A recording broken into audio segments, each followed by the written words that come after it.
नमस्कार दोस्तों। आज 29 सितंबर है और आज के द हिंदू में क्या और क्यों पढ़ें इसे लेके हम फिर से हाजिर हैं। आज जो सबसे पहली न्यूज़ है वो architect of India's green revolution, हरित क्रांति के जनक, जो भारतीय हरित क्रांति के जनक थे, है ना, MS Swaminathan, Mankombu Sambasivan Swaminathan, popularly known MS Swaminathan, है ना, जिनको प्रचलित नाम MS स्वामीनाथन के नाम से जानते हैं, भारत में हरित क्रांति के जनक के रूप में जाने जाते हैं, उनका देहांत हो गया है।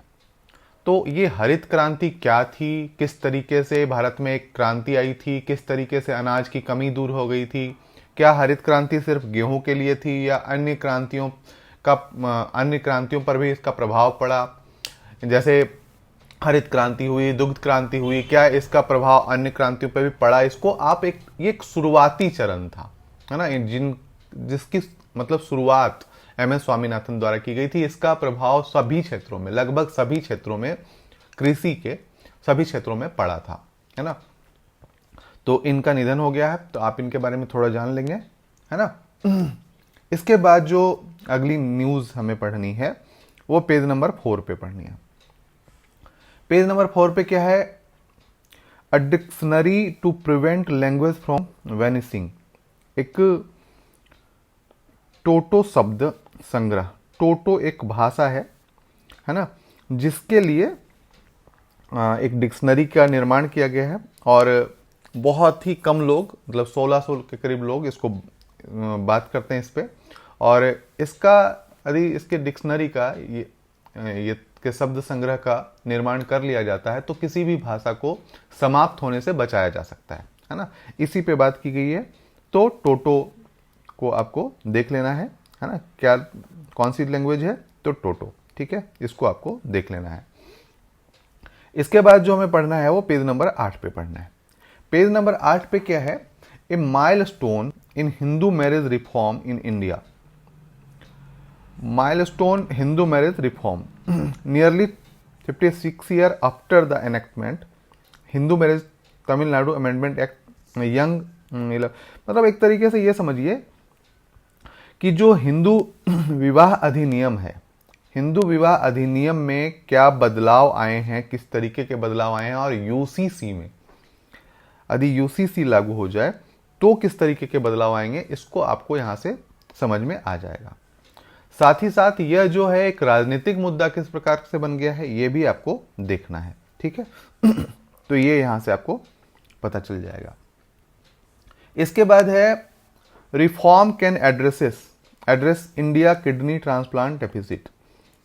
अब यहां पे क्या है कि किडनी के मरीज, आपने देखा होगा किडनी के मरीज धीरे धीरे बढ़ते जा रहे हैं और उनका ट्रांसप्लांट नहीं हो पा रहा है। उसी में कुछ आंकड़े दिए गए हैं कि कितने किडनी के मरीज हैं और कितने लोगों को उपलब्ध है। बहुत कम लोगों को यह उपलब्ध हो पा रहा है। इसके कारण से आपको ये जो मरीज हैं उनकी संख्या बढ़ती जा रही है और इसके एक रिफॉर्म की जरूरत है ना। तो इसी पे एक बात की गई है, कुछ आंकड़े दिए गए हैं, तो इसको आप यहां से देख सकते हैं। इसके बाद है कैरिंग द फॉर ओल्ड, है ना, India must to attune its policies ensure elderly life to life. अभी एक रिपोर्ट आई कि भारत 2050 तक जो बुजुर्गों की संख्या है वो जो 0 से 14 वर्ष की आयु होंगे उनसे बढ़ जाएगी, है ना। बुजुर्गों की संख्या बढ़ जाएगी, उनकी आयु घट जाएगी, मतलब उनकी संख्या घट जाएगी, उनकी कम हो जाएगी। तो ये जो बुजुर्ग बढ़ेंगे इनकी देखभाल के लिए किस प्रकार की योजनाएं या किस प्रकार के हमने नीतियों का वो करना चाहिए, नीतियों का समर्थन करना चाहिए या नीतियां बनानी चाहिए, इस पे एक बात की गई है। इसी पे आपको ये ध्यान रखना है। तो ये सोशल है, तो यहां से आप इसको देख सकते हैं। इसके बाद हमें जो पढ़ना है वो पेज नंबर 9 पे है ना। पेज नंबर 9 पे क्या है? Should generative artificial intelligence be regulated. क्या जो जनरेटिव आर्टिफिशियल इंटेलिजेंस है, जो AI है, उसको रेगुलेट किया जा सकता है, उसका विनियमन किया जा सकता है? इस पे यह सवाल किया गया है। अब ये समझिए कि AI एक तरीके से AI का कोई और छोर नहीं है, वो किसी भी तरीके से जनरेट कर सकता है। आप कुछ शब्द लिख दें कि हमें इस प्रकार का कंटेंट चाहिए तो वो जनरेट करके दे देता है। आपके शब्द सेम भी हो फिर भी वो डिफरेंट कंटेंट बना के दे देता है। तो इस प्रकार से जब आपके शब्द सेम हो और वो डिफरेंट कंटेंट बना के दे देता है, क्योंकि जब आपने पहले बनवाया था कंटेंट, उस समय जो गूगल पे या उस समय जो नेट पे उपलब्ध आंकड़े थे उसके अनुसार उसने कंटेंट बनाया था। लेकिन जब आप वही शब्द 6 महीने बाद लिखते हो तो कंटेंट दूसरा उपलब्ध हो जाता है और वो उसके आधार पर कंटेंट बना के दे देता है। तो अब देखिए कि 6 महीने पहले आपने जो लिखा था, उसको जो निर्देश दिए थे, और सेम वही निर्देश 6 महीने बाद देते हैं, पर दोनों के कंटेंट में अंतर हो जाता है। क्यों?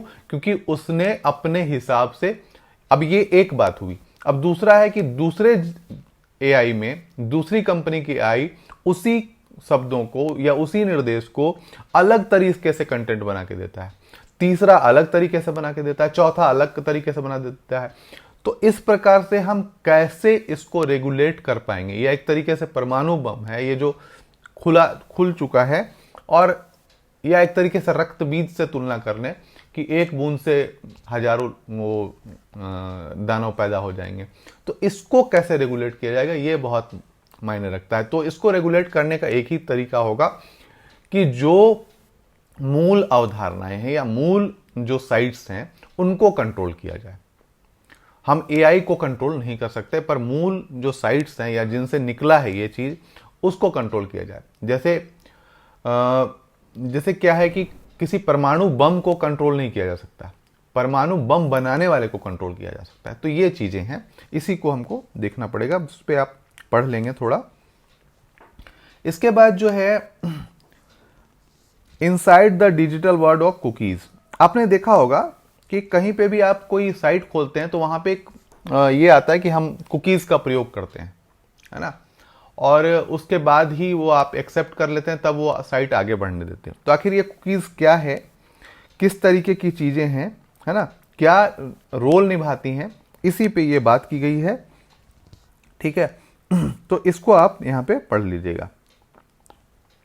इसके बाद जो है पेज नंबर 10 पे ही है, एक 5 आइज ग्रुप है ना, ऑस्ट्रेलिया, न्यूजीलैंड, ब्रिटेन, कनाडा और अमेरिका, ये 5 जो हैं अपने गुप्त जो खुफिया सूचनाएं हैं उनको शामिल करते हैं या साझा करते हैं। तो ये 5 आइज क्यों बना, कब बना, इस पे एक थोड़ी डिटेलिंग है। ठीक है, तो ये आप यहां से पढ़ सकते हैं। इसके बाद जो हमें न्यूज पढ़नी है वो पेज नंबर 13 है, और पेज नंबर 13 को पूरा पढ़ लेना है आपको, है ना, पेज नंबर 13 को पूरा पढ़ लेना है, क्योंकि एम एस स्वामीनाथन के बारे में ये पूरा का पूरा पेज समर्पित है, तो इसको आपको एक बार थोड़ा थोड़ा करके पढ़ लेना है। इसके बाद जो हमें पढ़ना है वो पेज नंबर 15 है। पेज नंबर 15 में क्या है कि government moods rail project 52,000 crore का, है ना। तो पीएम गति शक्ति के तहत ये जो किया गया है, तो इसको आपको देखना है कि किस प्रकार से इसमें गवर्नमेंट सरकार जो है क्या कर रही है और किस प्रकार का निर्माण करेगी या किस प्रकार बढ़ावा दे रही है, इसको आपको जरूर देख लेना है। ठीक है, तो ये आपको एक बार पढ़ लेना है। इसके बाद जो हमें पढ़ना है वो पेज लास्ट में है, साइंस का पेज है, और साइंस के पेज में जो हमें पढ़ना है वो understanding the ABC of dengue for control and better management. Dengue को कंट्रोल करने के लिए और इसके बेहतर प्रबंधन के लिए क्या क्या उपाय किए जाने चाहिए, ये एक तो आपदा प्रबंधन से जुड़ा एक मामला हो सकता है। तो यहां से आप इसको देख सकते हैं, पॉइंट आउट कर लीजिएगा कि क्या क्या हम उपाय कर सकते हैं, जैसे पानी न जमा होने देना या फिर फॉगिंग करना, इस तरीके की चीजें, अस्पतालों का प्रबंधन, दवाओं का प्रबंधन, इस तरीके की चीजें यहाँ पे आप इसको देख लेंगे, क्योंकि हर साल भारत में डेंगू होना ही होता है, डेंगू होता ही होता है। इसके लिए वो मतलब हम इसको रोक नहीं सकते, बहुत एकदम से प्रिवेंट नहीं कर सकते, तो आपको इसको देख लेना है कि किस प्रकार से हमें इसको रोकना है। इसके बाद जो हमें देखना है Nipah virus outbreak, what are monoclonal antibodies, है ना, मोनोक्लोनल एंटीबॉडीज क्या है, इसके बारे में आपको यहां से देखना है। ऐसे आप उसको सर्च भी कर सकते हैं और आप इसके बारे में थोड़ी जानकारी भी ले सकते हैं। इसके बाद है at least 100 million in India need spectacles but have no access. जो बच्चे हैं आजकल के 10 करोड़ से अधिक बच्चों को हमें दिखाने की आवश्यकता है, नेत्र चिकित्सक से दिखाने की आवश्यकता है, उनको चश्मा की ज़रूरत है, पर एक्सेस नहीं है। लोगों के पास पैसे नहीं हैं कि वो दिखा सकें, या फिर समझ में नहीं है कि हमें बच्चों को नेत्र चिकित्सक के पास ले जाना चाहिए। तो उसी पे एक बात की गई है कि कम से कम 100 million in India but have no access, है ना। तो आज के लिए इतना ही दोस्तों। यदि आप पहली बार आए हैं तो प्लीज़ लाइक शेयर सब्सक्राइब जरूर कर लें। धन्यवाद।